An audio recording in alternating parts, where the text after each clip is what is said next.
السلام علیکم ورحمۃ اللہ وبرکاتہ۔ آج بات کرتے ہیں سعودی عرب کے حکمران آل سعود اور وہابی موومنٹ۔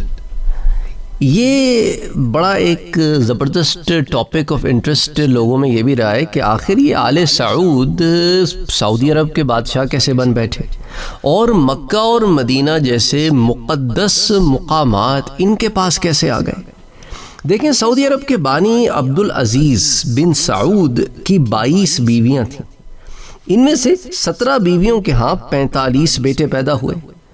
اب سعود کے شاہی خاندان کے شہزادوں کی تعداد تو ہزاروں میں ہے۔ آل سعود نے تیل کی دولت سے مالا مال اس خلیجی ملک کو سعودی عرب کا نام دیا۔ سعودی عرب کے حکمران خاندان کے شہزادوں اور شہزادیوں کے پاس دولت کی کمی نہیں، اور یہ بات چھپی ہوئی بھی نہیں۔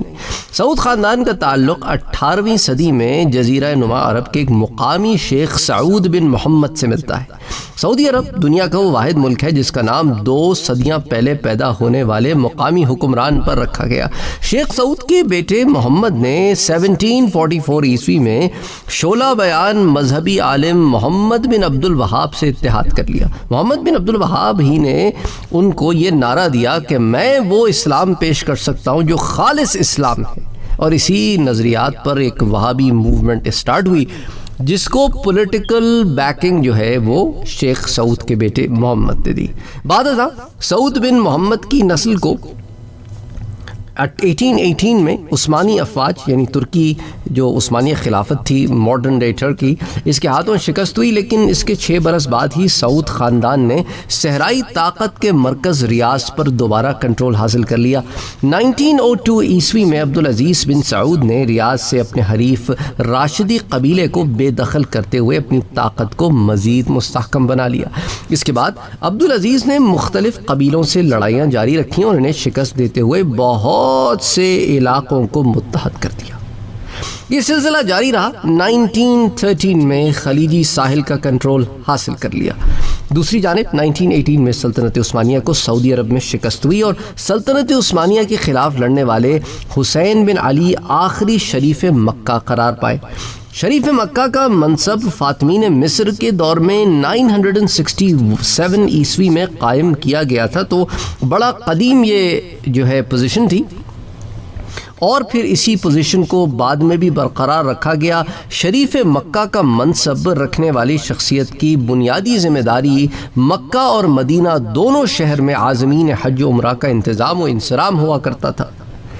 حسین بن علی کے شریف مکہ بننے کے بعد 1924 عیسوی میں عبدالعزیز بن سعود نے اپنے حملے تیز کر دیے اور آخرکار 1925 عیسوی میں حسین بن علی کو بھی اقتدار سے بے دخل کر دیا گیا۔ عبدالعزیز بن سعود نے 1932 میں آج کے سعودی عرب کی بنیاد رکھتے ہوئے خود کو بادشاہ قرار دیا۔ اس کے بعد عبدالعزیز بن سعود کی طاقت میں اس طرح بھی اضافہ ہوا کہ انہوں نے بہت سے قبائلی سرداروں کی بیٹیوں سے شادیاں کیں۔ آج اس شاہی خاندان کے مجموعی افراد کی تعداد ہزاروں میں ہے اور بڑے اثر و رسوخ والے بھی ہیں۔ اس قدامت پسند وہابی ریاست میں تیل کی پیداوار کا آغاز 1938 میں ہوا، جس کے بعد سعودی عرب کا شمار دنیا کے امیر ترین ملکوں میں ہونے لگا۔ عبدالعزیز بن سعود کے بیٹوں کی مجموعی تعداد تو 45 بنتی ہے۔ 9 نومبر 1953 میں سعودی ریاست کے بانی عبدالعزیز کا انتقال ہوا اور اس کے بعد سعود کو ان کا جانشین مقرر کیا گیا۔ 2 نومبر 1964 کو شاہ سعود کرپشن اور نااہلی کے الزامات کے تحت معزول کر دیے گئے اور ان کے سوتیلے بھائی شاہ فیصل نے اقتدار سنبھالا۔ شاہ سعود کی وفات 1969 عیسوی کو جلا وطنی کے عالم میں ہوئی۔ جدید سعودی عرب کے معمار کا خطاب حاصل کرنے والے شاہ فیصل کو مارچ 1975 میں ان کے ایک بھتیجے نے قتل کر دیا، جس کے بارے میں کہا جانے لگا کہ اس کا ذہنی توازن ٹھیک نہیں تھا۔ اللہ ہی بہتر جانتا ہے کہ اصل بات کیا تھی۔ بہرحال پاکستان کے مشہور شہر دارالحکومت اسلام آباد میں واقع شاہ فیصل مسجد اور پنجاب کے شہر فیصل آباد کا نام سعودی شاہ فیصل کے نام پر ہی رکھا گیا۔ آپ میں سے شاید بہت سارے لوگ یہ جانتے ہوں یا شاید نہ بھی جانتے ہوں کہ فیصل آباد کا نام فیصل آباد نہیں تھا بلکہ ایک انگریز کے نام پر تھا۔ بہرحال اسے چینج کر دیا گیا۔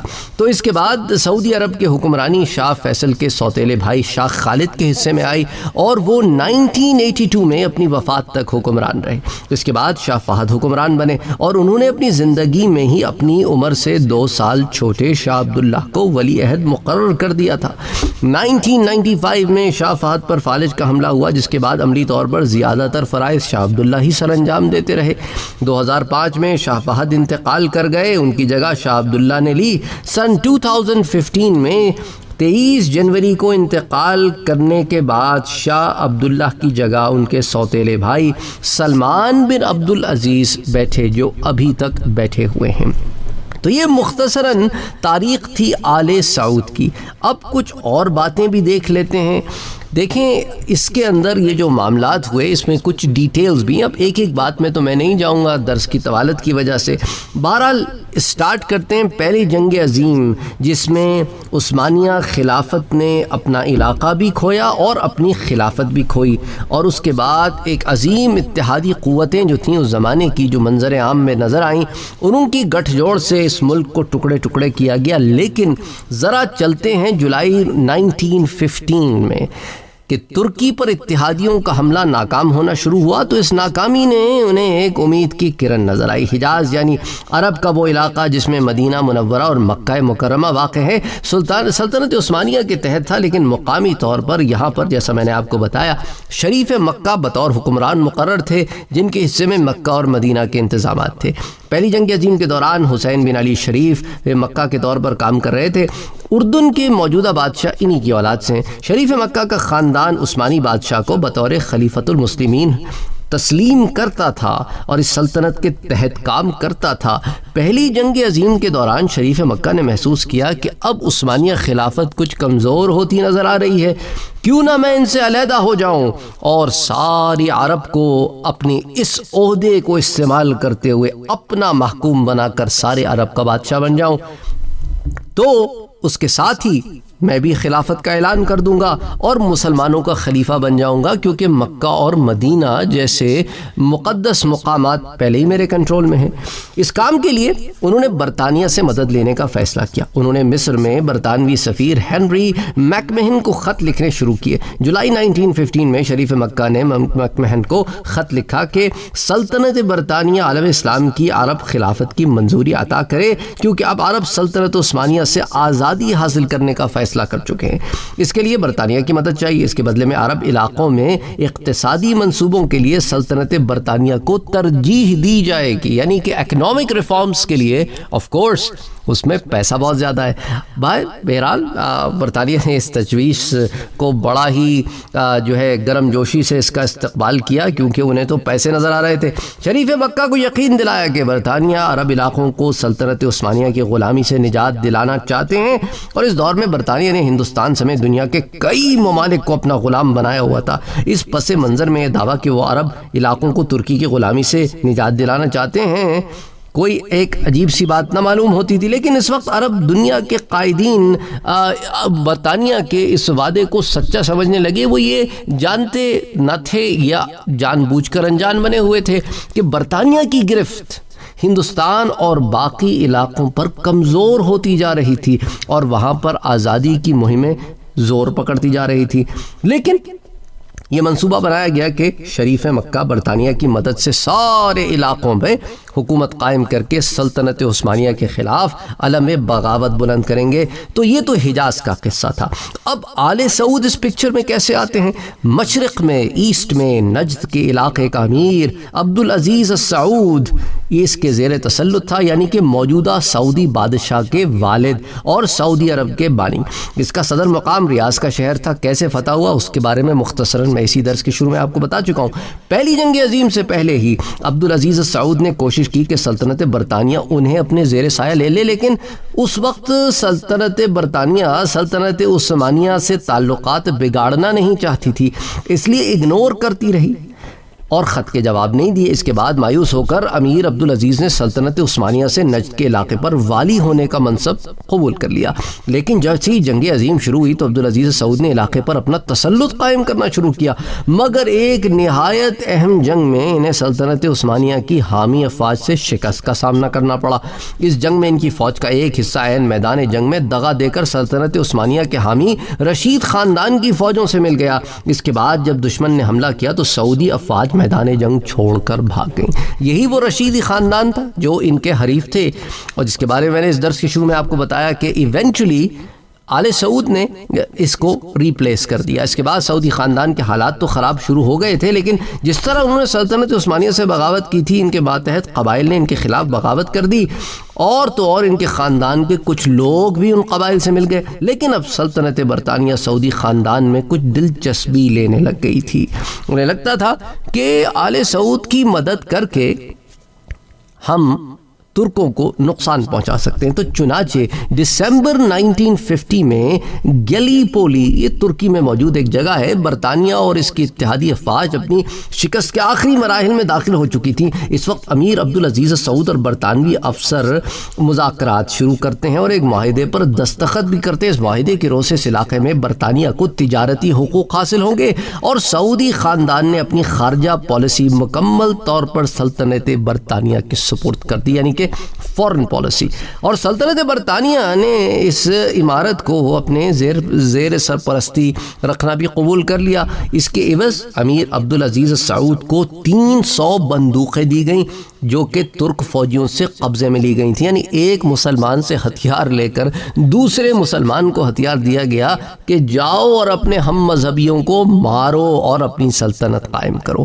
یہی وجہ تھی کہ مولانا طارق جمیل نے جب ان لوگوں کے بارے میں یہ کہا کہ فاتح مکہ اور مدینہ، تو اس پر میں نے ایک بیان دیا جو دیوبندی حضرات کو بہت برا لگا، اور طارق جمیل صاحب کے چاہنے والوں کو بڑا برا لگا، اور انہوں نے آ کے میرے پہ بڑی باتیں کی، آپ کیسے ایسے کہہ سکتے ہیں؟ میں نے کہا وہ تو ایک فاتح ہے۔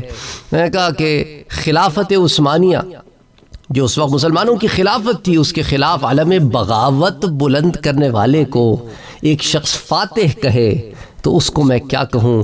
اور جب کہ وہ مدد بھی لے رہا ہے عیسائیوں سے مدد لی جا رہی ہے مسلمانوں کو مارنے کے لیے، اور پھر ایسے شخص کی تعریف کی جائے، بات کچھ سمجھ میں آتی نہیں۔ خیر بہرحال وہ جانے، ان کے کام جانے، ہمارا کام اپنا ایک رد عمل کا اظہار تھا جو ہم نے کیا، اس پر ہمیں کوئی ملال نہیں۔ اینی بات کرتے پھر کیا ہوا۔ انہوں نے ترکیوں سے لی ہوئی بندوقیں یہاں سعودیوں کو پکڑا دی، اور برطانوی حکومت نے انہیں 10,000 ہندوستانی روپے بھی دیے۔ یاد رہے اس زمانے میں ہندوستانی روپے آج کے ہندوستانی روپے جتنے کمزور نہیں تھے، اس وقت بڑا مضبوط تھا ہندوستان کا سکہ۔ ہندوستان سے مراد یہ تمام علاقہ جس میں پاکستان، انڈیا، بنگلہ دیش، سری لنکا، یہ سارے علاقے جو ہیں یہ سارے ہندوستان کہلاتے تھے، تو کوئی یہ مغالطے میں نہ پڑے کہ اس سے مراد ہے صرف انڈیا کا علاقہ ہے۔ اینی تو آگے چلتے ہیں، اس کو لے کر اگلے سال 1916 میں برطانیہ نے سعودی خاندان کو 1,000 مزید بندوقیں دی، اور 2 لاکھ گولیوں کے راؤنڈ کے علاوہ 20,000 پاؤنڈ کی مالی مدد دی تاکہ سلطنت عثمانیہ کے خلاف بغاوت کرائی جا سکے۔ اس مدد کی وجہ سے امیر عبدالعزیز سعود نے نجد کے علاقے میں سلطنت عثمانیہ کی حامی افواج پر حملہ کر کے اپنا کھویا ہوا اقتدار حاصل کر لیا۔ سلطنت عثمانیہ کی حامی افواج برطانوی فوج کے اطراف پر حملہ کر کے انہیں پریشان کر رہی تھی۔ جولائی 1916 میں شریف مکہ نے اپنے خلیفہ یعنی ترکی کے سلطان کے خلاف بغاوت کا اعلان کر دیا۔ اب انگریزوں نے عرب سرداروں کو اپنا ہمنوا بنا لیا، اپنا دوست بنا لیا۔ چنانچہ نومبر 1916 میں انگریزوں نے کویت میں ایک دربار منعقد کیا۔ سلطنت برطانیہ کے اس دربار میں شریف مکہ اور امیر عبدالعزیز سعود دونوں شامل ہوئے۔ یہ دربار کامیاب رہا۔ یہ پہلا موقع تھا جب امیر عبدالعزیز سعود ریل پر سوار ہوئے، کار میں بیٹھے، انہوں نے جہاز اڑتے دیکھا، اور صرف یہی نہیں، انہیں محظوظ کرنے کے لیے ان کے ہاتھ کا ایکس رے بھی انہیں دکھایا گیا۔ اب تک عرب سردار یہ سمجھ رہے تھے کہ وہ سلطنت عثمانیہ سے علیحدہ ہو کر اپنا آزاد ملک قائم کریں گے۔ شریف مکہ کو یقین دلایا گیا تھا کہ تمام عرب علاقوں کو ایک متحدہ ملک کی صورت میں آزاد کیا جائے گا اور انہیں اس ملک کا بادشاہ بنایا جائے گا۔ اس دربار میں حاضر ہوتے ہوئے ان کے وہم و گمان میں بھی نہیں تھا کہ ان کی مدد سے سلطنت عثمانیہ کو تو ختم کر دیا جائے گا، لیکن پھر فرانس اور برطانیہ بندر بانٹ کر کے طویل عرصے تک عرب علاقوں کو اپنے تسلط میں رکھیں گے۔ عرب سرداروں سے وعدے وعید کرنے کے فوری بعد برطانیہ فرانس سے ایسا معاہدہ کرے گا اور یہودیوں کو ایسی براعات دے گا جن سے ظاہر ہوتا ہے کہ برطانیہ کا کبھی ارادہ ہی نہیں تھا کہ وہ عربوں سے کیے گئے وعدے کو پورا کرے. اور سب سے بڑھ کر فلسطین میں یہودیوں کو آباد کیا جائے گا. اور جب فلسطین میں یہودیوں کو آباد کرنے کے مسئلے پر شریف مکہ آنکھیں دکھانے کی کوشش کریں گے تو سعودی خاندان حملہ کر کے انہیں حجاز سے ہی بے دخل کر دے گا اور پھر فلسطین یہودیوں کو عطا کیا جائے گا تاکہ وہ اسرائیل قائم کرنے کا خواب پورا کر سکیں. یہ تمام باتیں اس وقت کے لیڈر سمجھ نہ سکے اور وہ اسی خام خیالی میں پڑے رہے کہ اب ہماری حکومت ہوگی. یہی نتیجہ ہوتا ہے اپنے بھائیوں کے خلاف بغاوت کرنے کا، خلیفہ وقت کے خلاف ہتھیار اٹھانے کا، کہ مکہ اور مدینہ تو چھوڑو، جارڈن کے ایک چھوٹے سے ملک میں ریاست دے کر بے دخل کر دیے گئے جو سارے عرب پہ حکومت کرنے کا خواب دیکھ رہے تھے. یہاں آل سعود کو ترکیوں سے لڑایا گیا اور آنے والے وقت میں انہیں مکہ اور مدینہ جیسے مقدس مقامات میں بھیجا گیا اور ان کی تقدیس کو پامال کیا گیا. افسوس کی بات ہے کہ آج انہی لوگوں کو اتنا سراہا جاتا ہے اور کچھ خاص لوگ انہیں بڑا سراہتے ہیں. ان پر بات کرتے ہیں تو ان کے چاہنے والوں کو بڑی تکلیف ہوتی ہے. ہم تو بات کرتے ہیں بھائی تاریخ کے آئینے میں. آپ خود بتائیے کہ وہ شخص جو مکے اور مدینے کی حرمت کو پامال کرے اس کا فعل تو پھر یزیدی فعل ہوا. اور یاد رکھیں جو اپنے بھائیوں کو، مسلمان بھائیوں کو قتل کرنے کے لیے عیسائیوں سے مدد لے اس کو آپ کیا کہیں گے؟ اگر آپ صحیح معنوں میں اپنے دل سے پوچھیں تو آپ کا دل بھی آپ کو کوئی اچھی بات نہیں بتائے گا. میری نہ مانیں، جائیں تاریخ کی کتابیں اٹھا کے خود پڑھ لیں کہ آخر یہ لوگ خلافت عثمانیہ کے ہوتے ہوئے اس سارے علاقے پر قابض کیسے ہوئے. آج تک فلسطینیوں کا خون ان کے سر ہے کیونکہ ان لوگوں کی نااہلی کی وجہ سے فلسطین اور اس کے لوگوں پر ظلم ہوا اور آج تک ہوا جا رہا ہے. مغربی طاقتیں اب بھی عربوں کو اسی طرح کے سبز باغ دکھا رہی ہیں اور عرب لیڈر اب بھی اسی طرح ان کے جھانسے میں آ کر اپنی قوم کو مشکل میں پھنساتے جا رہے ہیں. بات اب پڑوسی عرب ممالک تک نہیں رہی. صرف آپ تاریخ کے پنے اٹھا کے دیکھیں، آپ کو کئی پنے مڑے ہوئے نکلیں گے. کہاں کہاں نہیں دیکھیں گے. عراق ایران کی وار اٹھا کے دیکھ لیں، آپس میں مسلمان لڑتے رہے. اس کے بعد عراق اور سعودی عرب، اس کے بعد عراق خود جلا، سیریا جل رہا ہے، یمن جل رہا ہے، یمن اور سعودی عرب کی جنگیں چل رہی ہیں. آپ دیکھیں نا اس خطے میں کتنی خوریزی ہے. فلسطینیوں کو ان کا پڑوسی ملک جارڈن یعنی کہ اردن جس طرح رکھتا ہے نا، کیونکہ ہم جانتے ہیں ہمارا ملنا اٹھنا بیٹھنا ہے، اس لیے ہمیں اندازہ ہے کہ وہ کس حال میں تھرڈ کلاس سٹیزنز کے طور پہ رہتے ہیں اپنے پڑوسی ملک میں، اور انہی پڑوسی ملکوں کی حرکت کی وجہ سے وہ اس حال پہ پہنچے. بہرحال ملتے ہیں اگلے درس میں. اپنا اور اپنوں کا بہت خیال رکھیے. امید کرتا ہوں کہ اس تاریخ کے آئینے سے ہمیں کچھ سبق سیکھنے کو ملے گا. کامنٹ سیکشن میں ضرور بتائیے گا کہ آپ کو یہ درس کیسا لگا اور اپنی رائے سے آگاہ کیجیے گا. السلام علیکم ورحمۃ اللہ وبرکاتہ. اگر آپ نے ابھی تک ہمارے چینل کو سبسکرائب نہیں کیا ہے تو سبسکرائب کا بٹن دبائیں، بیل کے آئیکن کو پریس کریں تاکہ آپ کو ریگولر نوٹیفیکیشن اپڈیٹس مل سکے اور آپ ہمیں ہمارے لائیو سیشنز میں بھی جوائن کر سکیں. ویڈیو پسند آنے کی صورت میں لائک، شیئر اور کمنٹ کرنا نہ بھولیں.